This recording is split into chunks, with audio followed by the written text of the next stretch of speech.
Alors bonjour et bienvenue dans Mind on Mic, le podcast santé mentale qui dit tout haut ce que l'on pense tout bas. Donc pour ce second épisode, on est trois autour du micro encore une fois, accompagnés de Victoria, de Emeline et de moi. Vous m'avez déjà vu, c'est Nathan. Et on avait envie du coup cette fois-ci de continuer le concept du premier épisode avec des témoignages et des questions, nos réflexions autour. Et donc voilà pour partager nos expériences, nos points de vue. C'est parti. Alors moi, du coup, je voulais commencer cet épisode en parlant, en posant une question qu'on a reçue. Et du coup, la question, c'était comment éviter d'être addict aux réseaux sociaux et de tout le temps se comparer aux autres. Donc, est-ce que vous avez des petites réponses à donner ou des conseils ? Franchement, je saurais pas dire parce que c'est un peu un sujet vaste. Oui. Mais déjà, je pense qu'il faut vraiment s'aimer soi-même. Faut pas se comparer, tu vois. Après, je sais pas, comment ne pas être addict aux réseaux sociaux. Ouais, c'est vrai que c'est compliqué parce qu'en plus sur les réseaux sociaux, tu vas avoir ce confort en fait. Parce qu'il y a tout ce que t'aimes dessus. En plus avec l'algorithme, tout ça, donc c'est vraiment en fonction de toi. Mais ouais, il faut savoir en fait prendre du recul et apprécier la réalité. Ouais. Oui, c'est ça. Surtout que pour la plupart des cas, ce qu'on voit sur les réseaux sociaux n'est pas vrai. Parce qu'il y en a beaucoup, enfin je sais pas vous, mais il y en a beaucoup qui se donnent un genre sur les réseaux sociaux, qui font croire qu'ils ont une vie parfaite, qui font des trucs de ouf, etc. Et en fait, derrière, quand tu creuses un petit peu, c'est les gens les plus malheureux du monde, quoi. Donc faut pas se comparer parce que on connaît pas vraiment les gens, on sait pas vraiment ce qu'il y a derrière l'écran, quoi. Donc oui. Voilà. Oui, c'est ça, je pense qu'il faut vraiment dissocier la réalité des réseaux sociaux et notre réalité à nous, parce qu'en fait, c'est pas du tout la même chose. Moi, par exemple, je sais que je suis allé à Dubaï il y a 2 ans, et pour le coup, voilà, j'ai fait des stories, c'est des paysages magnifiques, mais en fait, tu peux être sur un énorme building à des centaines de mètres en hauteur et prendre une photo, un paysage d'un côté de la tour, tu vas aller de l'autre côté, ça sera vide et il y aura des terrains vagues avec juste de la terre. En fait, c'est hyper, c'est vraiment très subjectif. Il faut vraiment, les gens ils mettent ce qu'ils veulent en valeur sur les réseaux sociaux. Les gens choisissent quoi, faut pas oublier ça. Oui. Ils choisissent ce qu'ils veulent poster, ce qu'ils veulent montrer. Genre même moi mon Insta, si on regarde mon Insta, on a l'impression que je suis tout le temps en vacances, que je fais des trucs de fou, alors que juste non, je suis étudiante, je vais à l'école comme tout le monde tous les jours. Oui, c'est ça. Voilà, j'ai des devoirs le week-end, je sors pas forcément, voilà quoi, faut pas croire. Puis pour les photos notamment, il y a aussi le pouvoir de la photo, se mettre en valeur avec les lumières, etc. Parce que forcément, si nous on se prend en photo avec nos propres moyens, bon après ça dépend des moyens de chacun, mais tu vois, on va pas avoir le même rendu que quelqu'un qui est parti se prendre en photo avec un photographe professionnel dans un cadre de ouf, tu vois. Donc je pense qu'il faut aussi savoir voir les choses autrement, pas se dire putain, ce gars a une vie parfaite, il fait ci, ça, parce qu'en fait, dans les coulisses, c'est pas vraiment ça. En fait, on se fait souvent une image, oui, je suis d'accord. la réalité. C'est clair. Pour ce qui est d'être addict aux réseaux sociaux, je pense qu'il faut vraiment, pareil, encore une fois, dissocier les réseaux sociaux de sa vie, dans le sens où les réseaux sociaux, c'est une partie de notre vie, mais ce n'est pas notre réelle vie. Enfin, notre vraie vie, c'est ce qu'on vit, c'est ce qu'on voit, c'est ce qu'on touche, c'est ce qu'on sent. C'est pas à travers un écran. Et je pense que du coup, il faut se dire que les réseaux sociaux, c'est un plus, c'est quelque chose qui t'apporte beaucoup de choses, qui peuvent t'apporter des connaissances, plein de choses comme ça, mais que la vraie vie, c'est ce que tu vas faire de tes mains. En fait, c'est beaucoup plus réel. Je sais pas comment le dire autrement, mais voilà, faut essayer de se trouver d'autres occupations que les réseaux sociaux, par exemple quand on s'ennuie. Parce que voilà, la seule solution à l'ennui, c'est pas forcément les réseaux sociaux. Et justement, c'est pas très bon de s'ennuyer sur les réseaux sociaux, parce que généralement, finalement, on finit par s'ennuyer alors qu'on est sur notre téléphone. C'est clair.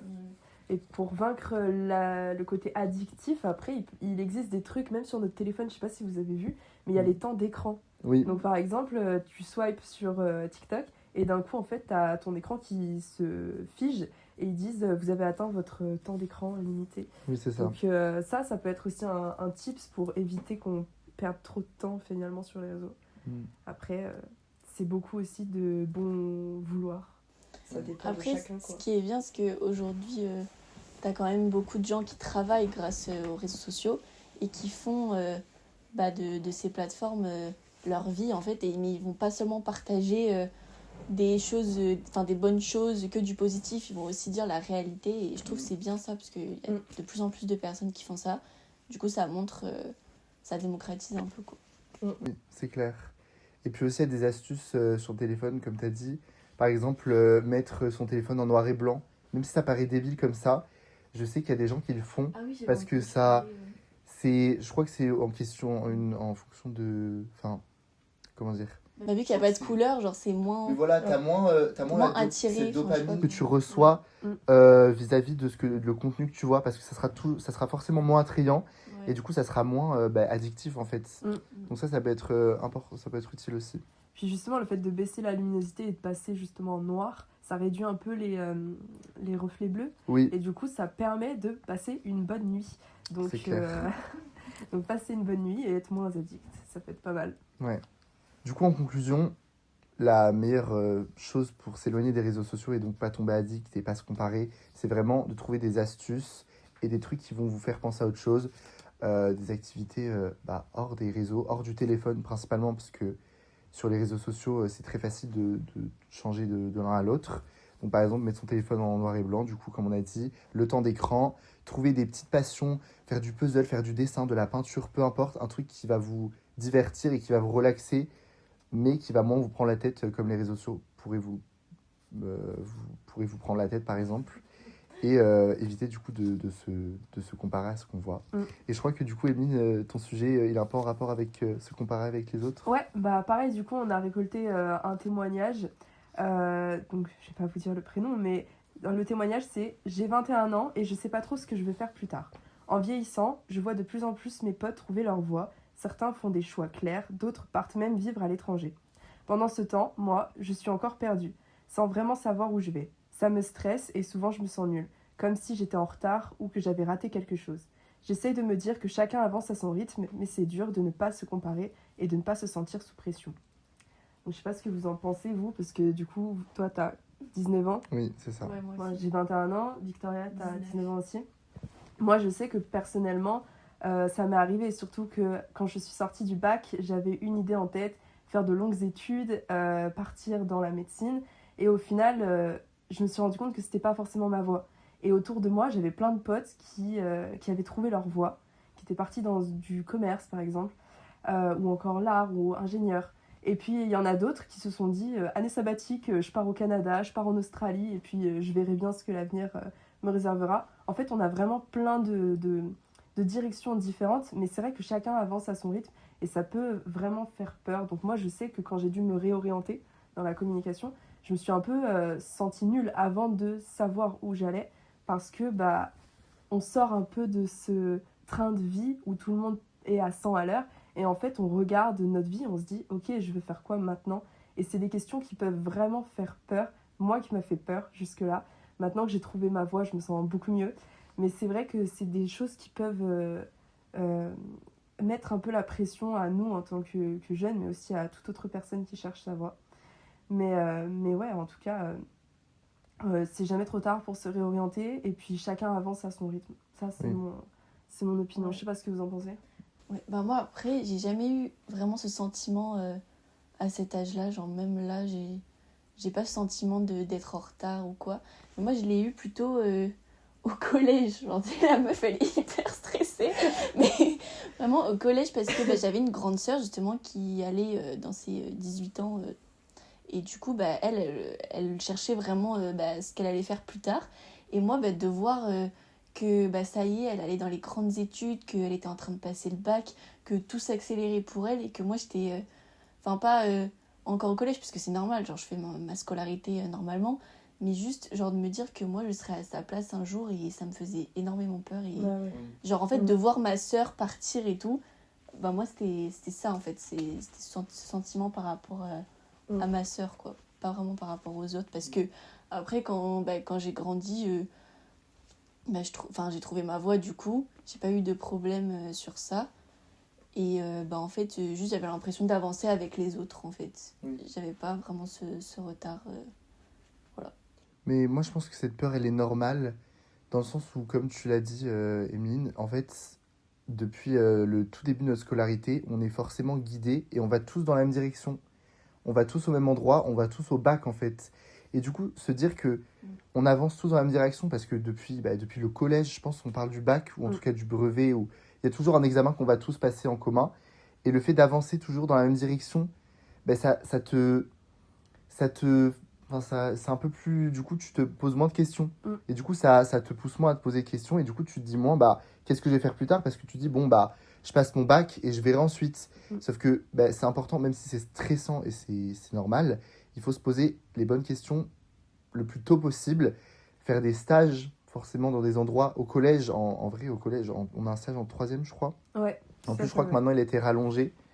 Mais faire des stages en 3e, faire des stages au lycée, même si c'est pas obligatoire, pour essayer de trouver sa voie et pour vraiment voir le milieu dans lequel on veut être plus tard. Ouais. Et du coup, c'est normal qu'après le bac, forcément, on a l'impression d'être toujours un peu, comme un peu le syndrome de l'imposteur. On se dit, j'ai l'impression que tout le monde sait où il va, mais moi, je sais pas. Mais je pense qu'il y a aussi beaucoup de gens qui donnent cette impression-là de savoir où ils vont, mais qui savent pas trop, mais qui font semblant parce qu'ils se disent, tout le monde sait où il va, donc je sais où je vais, je sais où je vais aussi.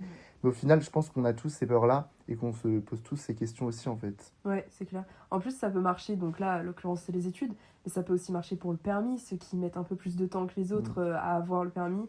Ça peut aussi marcher pour... alors, vous, peut-être pas, mais moi, je commence à avoir des potes qui se marient et ça donne un sacré coup de vieux. Et j'ai une pote qui parle déjà de projet bébé et tout, donc c'est vrai que nous, ça donne un peu, encore moi, à mon âge, ça donne une sensation qu'elle est en avance sur nous. Mais c'est vrai qu'au bout d'un moment, on va vieillir pareil, quoi. On va avoir 25, 27, etc. Et alors, la question va se poser aussi à nous, de se poser un peu dans la vie active, etc. Avoir des enfants ou non, ça va dépendre de chacun. Mais là, je pense qu'aussi, ce témoignage fait un peu référence à ça. C'est que chacun fait sa vie et évolue à son rythme. Mais c'est vrai que du coup, ça peut faire un peu peur, quoi, pour certains. Ouais, donc, c'est vraiment ce qu'il faut se dire, en fait, genre c'est ta vie, c'est toi qui décides, faut pas que tu sois influencé par les autres en te comparant ou quoi, et il faut que tu avances à ton rythme, quoi. Ouais, tout à fait. Ton propre rythme. Et puis en plus, je pense que c'est des peurs, la peur d'être en retard vis-à-vis de notre entourage, je pense que c'est quelque chose qu'on aura toute notre vie. Enfin, qu'il y aura toujours cette peur au fond, plus ou moins dans la vie, parce que forcément, il y a cette pression, en tout cas sociale, de se dire, il faut que j'accomplisse tant de choses dans ma vie pour être heureux, alors que pas forcément. Par exemple, en parlant d'enfants, il y a des gens qui veulent pas d'enfants et qui le vivent très bien, comme il y en a qui n'en veulent pas, mais en même temps qui vont se dire, si j'ai pas d'enfant, est-ce que forcément, du coup, je vais être intégré, est-ce que je vais me sentir autant adulte que mon entourage, alors qu'en fait, c'est juste une pression et c'est une illusion, mais en fait, au final, on vit tous les mêmes choses et on avance tous à notre rythme. C'est ça. Pour au final grandir, quoi. Ouais. Donc en conclusion, faites votre choix, vivez heureux, et puis on s'en fout en fait du regard des autres, quoi. Donc du coup, c'est à mon tour. Donc moi, je voulais vous raconter une expérience perso dans ma vie, assez récente, parce que c'est un peu une prise de conscience que j'ai eue sur moi-même. Donc en fait, moi, il faut savoir, je pense qu'en fait tout le monde le sait, dans mon entourage en tout cas, j'aime beaucoup rester seule, rester dans ma bulle, et en fait, c'est pas forcément négatif pour moi. Il y a beaucoup de gens de l'extérieur qui peuvent croire que je suis juste réservée ou trop timide ou une personne qui veut juste pas s'ouvrir aux autres. Alors qu'en fait, j'aime bien être comme ça. Et en fait, j'ai eu cette prise de conscience et je me suis dit qu'en grandissant, je veux plus être comme ça et j'aimerais me découvrir encore plus. Et du coup, sortir de cette zone de confort parce que finalement, c'était devenu une habitude en fait par exemple, genre des fois on me proposait de sortir et je vais dire non, pas forcément parce que j'ai un empêchement, mais juste parce que je préfère rester tranquille avec moi, avec moi-même, et du coup sortir de cette zone de confort, j'aimerais beaucoup le faire parce que ça me permettrait de me dépasser, d'apprendre plus à me connaître et tester de nouvelles choses, tout ça. Et du coup en ce moment c'est ce que j'essaie de faire avec les autres. Et du coup, je pense que ça marche un peu. Et voilà. Mais après, je sais, en fait, justement, ce que je voulais lancer, du coup, c'est que y a des personnes qui vont être très à l'aise avec le fait de voir beaucoup de monde tout le temps, de vivre en fait à 100% tout le temps. Et il y en a d'autres qui préfèrent rester dans leur bulle et juste parce qu'ils aiment ça. Et c'est pas forcément négatif, en fait. Oui, c'est clair. Déjà, je pense que il y a certaines personnes qui ont une batterie sociale qui est plus grande que d'autres. Par exemple, moi, je sais qu'à contrario, je vais pouvoir passer genre une semaine à enchaîner plein de trucs sans m'arrêter. Et après, genre, je vais devoir me poser genre quelques heures et tout ira bien, tu vois. Juste quelques heures. Alors que, Moi, c'est vraiment des journées voilà, que j'ai c'est ça. besoin, Il y a tu des vois. gens, justement, qui font une sortie et qui ont besoin de beaucoup plus de temps de recharge de leur batterie, en fait. Donc, je pense que ça dépend vraiment des gens. Ça dépend, mais il y a des gens qui n'ont pas forcément ce besoin de sortir de leur zone de confort à ce niveau-là, par exemple. Parce que, évidemment, que c'est important, je pense, de sortir de sa zone de confort dans des choses plus quotidiennes. Mais ce genre de choses, c'est des choses qu'on peut pas forcément changer et que des fois, bah, il faut juste les accepter. C'est juste normal, en fait. Voilà, c'est ça. Enfin, moi, J'ai l'impression d'être spéciale. mais moi quand je vais raconter à des gens que, par exemple, j'ai fait ça pendant ces temps-là et qu'après, je me suis pas posé, les gens, enfin, tu vois, pour moi, c'est normal, mais pourtant, il y a des gens, ça va les étonner.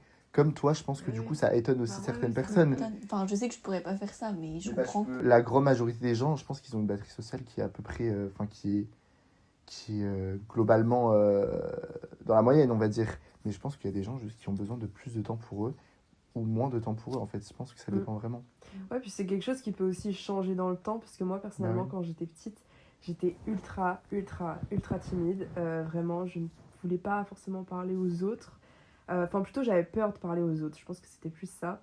Et donc, du coup, j'étais jamais trop inclus dans les groupes, jusqu'à arriver jusqu'en 5e, où là, je me suis inscrite à des cours de musique et des cours de théâtre. Et en fait, ça m'a vraiment permis de me libérer la voix de fou, genre. Et à partir de ce moment-là, en fait, j'ai commencé à parler et à être moi-même, donc à vaincre cette timidité. Et ça m'a littéralement changé la vie, parce que j'ai pu faire plein de choses, j'ai fait plein de rencontres, etc. Donc à l'heure actuelle, je ne reviendrai pas à mon état d'avant, mais il y a des gens, en fait, ils sont très bien comme ça, et tant qu'ils sont bien comme ça, bah, c'est cool, quoi, tu vois. Maintenant, je sais que je suis arrivée même à un stade où je me force même plus à aller voir les gens. En fait, je suis juste naturelle. Si j'ai envie d'aller les voir, je vais les voir. Si j'ai pas envie, j'ai pas envie. Et je me force pas. Mais j'avoue que je suis un peu comme toi, dans le sens où quand je suis vraiment dans un cercle où je me sens en sécurité, où je connais bien les gens, je suis hyper extravertie. Pour le coup, même si ça peut pas vraiment se voir comme ça. Mais je sais que quand je suis vraiment avec ma meilleure pote ou mes groupes du lycée, etc., je suis ultra extravertie et je peux être comme ça pendant une semaine. Et pareil, me recharger en quelques heures.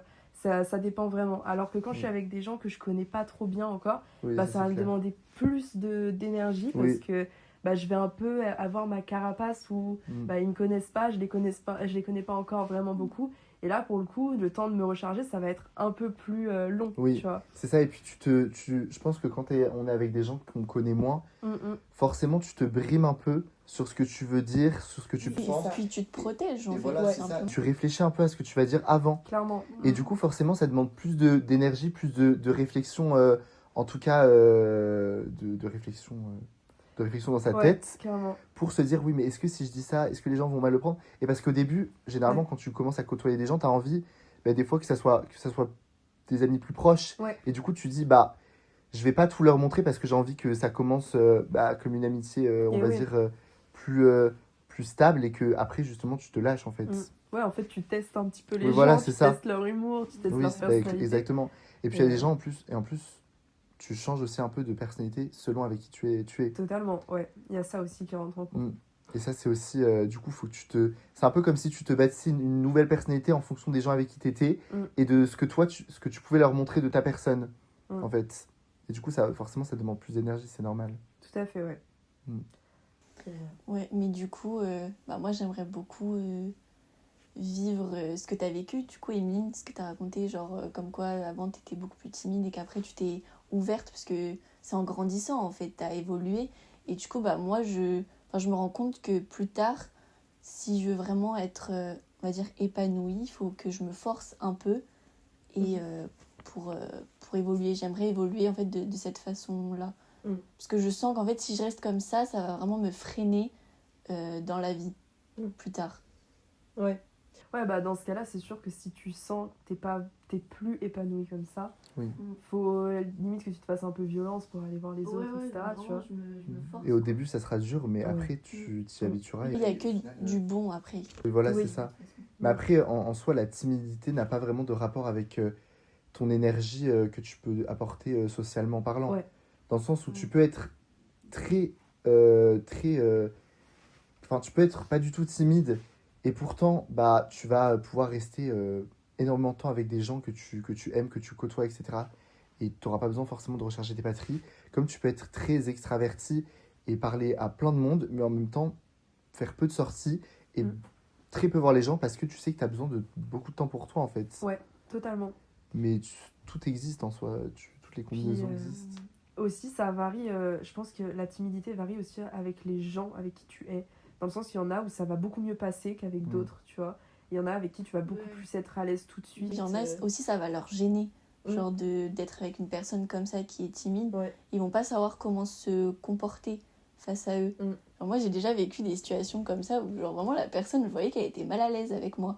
Mais genre, tu vois, je faisais pas exprès. Enfin, juste, j'étais moi. Enfin, je me forçais pas, en fait. C'est comme les gens qui sont à l'aise avec les enfants tout de suite, quoi. Genre, ouais, voilà, c'est ça. Ouais. Non, mais je vois ce que tu veux dire. Et puis il y a aussi des gens qui sont extravertis, mais quand ils vont être avec des gens plus extravertis qu'eux, bah, du coup ils vont se refermer. Moi je sais que ça m'arrive un peu des fois, où quand il y a des gens qui sont trop extravertis, bah, je vais me... Ouais, juste tu t'effaces. Genre. Ouais, je vais être un peu plus sur la retenue parce que du coup je vais sentir que l'énergie elle est plus sur cette personne on va dire et que moi j'ai pas forcément envie d'attirer l'attention sur moi plus que ça quoi. Ouais, c'est des gens qui prennent beaucoup de place. Oui, quoi. et des fois aussi ça fait du bien en tant que personne extravertie de se mettre un peu en rôle de spectateur où tu juste plus t'observes, tu rigoles parce que les gens te font rire au lieu de des fois faire rire les gens. Ouais. Des trucs comme ça en fait aussi. Totalement. Et ça rejoint aussi genre le fait d'avoir un équilibre dans un groupe. Parce qu'il y a toujours différentes personnes, on est tous différents. Et bah, ce genre de personnes, du coup, elles sont toujours présentes dans un groupe où il y a beaucoup de personnes, tout ça. Et du coup, je trouve que c'est important de vraiment maintenir un équilibre comme ça. Sinon, quand il y a trop, ça fait trop. Quand il y a moins, bah... Oui, c'est clair. Ouais. Je suis d'accord. Bon, en tout cas, voilà, c'est la fin du coup de ce deuxième épisode de Minds on Mic. On espère que cet épisode vous aura aussi plu, autant que le premier, on l'espère. Et écoutez, on se retrouve pour un troisième épisode très bientôt. Et cette fois-ci, on sera avec une psychologue qu'on va interviewer, poser des questions que notamment vous nous avez posées. Et voilà, on espère que ça vous aura plu. À bientôt. Bisous.